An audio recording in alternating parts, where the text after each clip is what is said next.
Yan, for today's video, tayo po ay magagala sa Bataan. Kasama po natin for today ay ang Porac Boys. Nandyan si Nama King, Brother Jimboy, Brother Nelson at si Brother Dong.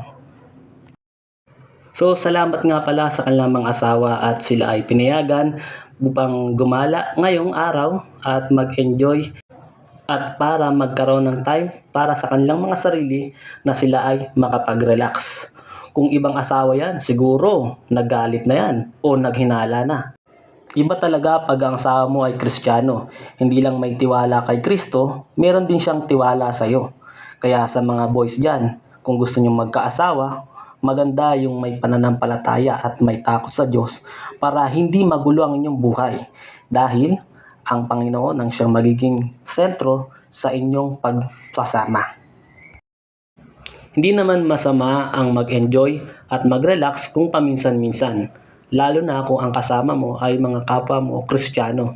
Kasi para sa aming mga Kristiyano, itinuturing din namin itong isang uri ng fellowship, kung saan pinapatibay din namin dito ang aming samahan bilang magkakapatid sa Panginoong Hesukristo. Dahil naniniwala kami na mas mabuti o mas maganda kung ang mga kasama mo o mga kaibigan mo ay kapwa mong Kristiyano at may takot sa Diyos. Sa gantungang mga pagkakataon ay napapatunayan natin na hindi naman boring ang pagiging Kristiyano. Dahil nung ikaw ay naging Kristiyano, hindi naman inalis ng Diyos sa iyo ang kalayaang maging masaya. In fact, kapag nakakilala ka sa Panginoon, mas magiging masaya ka. Dahil alam mo na ang mga kasama mo ay hindi ka itutulak sa pagkakasala o paggawa ng maling gawain. Di tulad pag ang kasama mo ay hindi mga mananampalataya, hindi mawawala sa kasiyahan ang alak at ang mga inuman. Minsan, may halo pang mga biro na may kabastusan.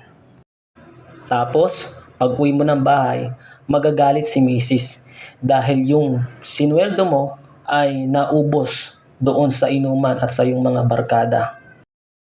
Kaya, mapalad talaga ang babae kapag ang napangasawa niya ay Kristiyano at may takot sa Diyos. Dahil alam niya na ang kanyang pamilya ay magiging mapayapa at masagana.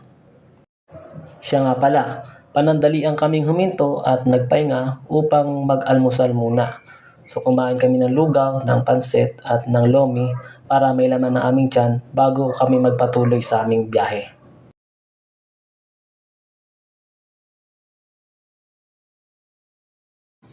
Matapos naming mag-agahan, ay agad na kaming tumuloy sa aming biyahe dahil malapit na kami sa aming destinasyon.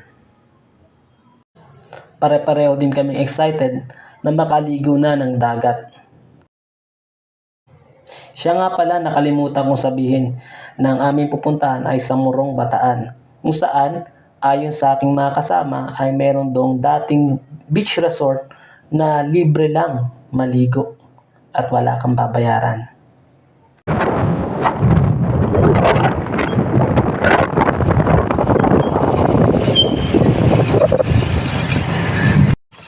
Grabe, lala na experience mo. Ako. Siya nga pala napadaan kami sa Mount Samat kung saan balak sana namin pumasok at mag-picture-picture kaya lang sarado pala nung araw na yun. Kaya sa labas na lang kami ng gate, nag-picture at nag-selfie.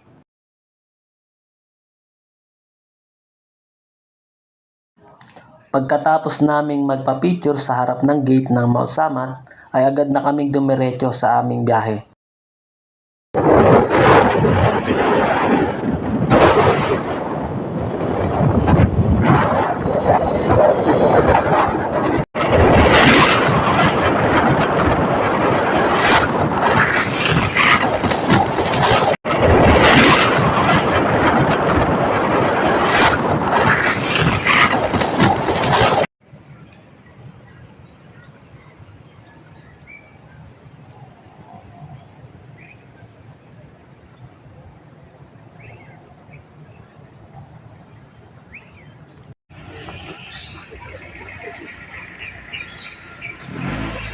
Sabi ba sa inyo?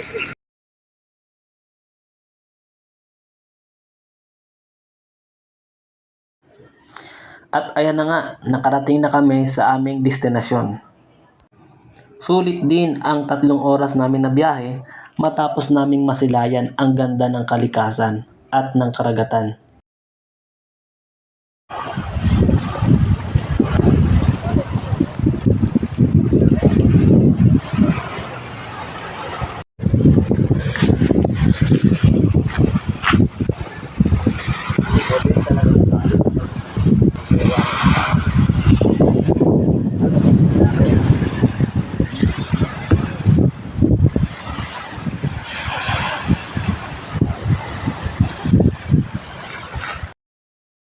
Lakad po kami sa gubat.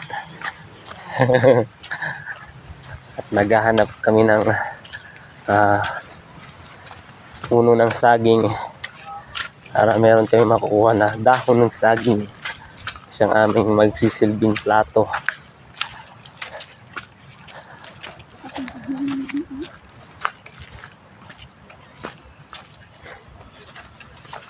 Mga putol-putol pa kami kung puno.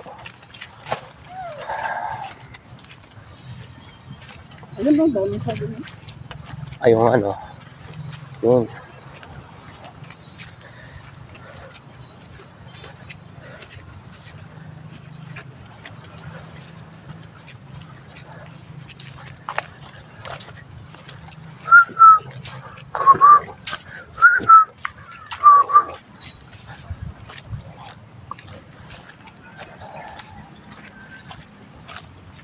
Ayun, pwede tayo manghingi.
So yun nga, nag-set up na kami ng camp upang makapag-prepare na rin kami ng aming tanghalian. Sa vlog po natin, yung ginagawa ni Brother Making.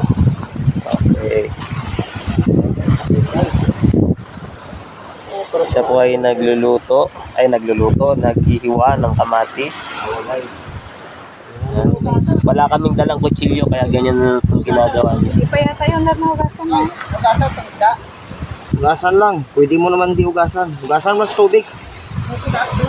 Oo, sa alat. Sa dagat. Guys, mainit. Binigyan kami ng Panginoon ng magandang panahon, guys. Tawa. Guys, sa akin, guys. Allah. The world are multiply. Napakaluto mo yung pagkakas yan.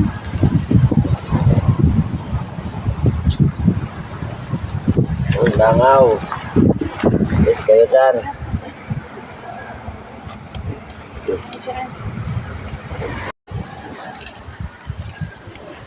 Langaw, langaw. May ano pala, may bagyo pala talaga na si Benny. Kaya habol-habol tayo.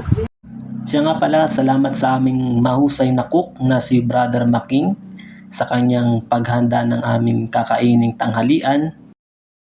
Simple lang ang aming tanghalian, guys. Ang mahalaga, meron kaming panglamang tiyan.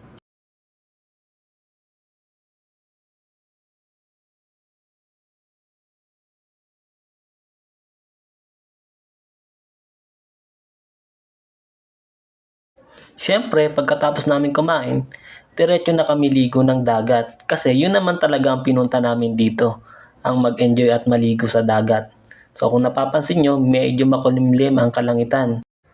Pero salamat pa rin sa Diyos dahil nakaligo pa rin naman kami kahit papano at nakapag-banding kahit saglit man lang. Ang mahalaga, kami ay nakapagsaya at nakapag-relax at nag-enjoy din naman ako sa joyride namin.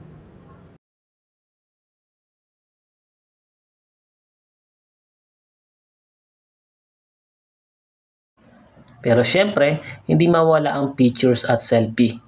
Para bago man lang kaming umalis, meron kaming souvenirs dito sa Morong Bataan.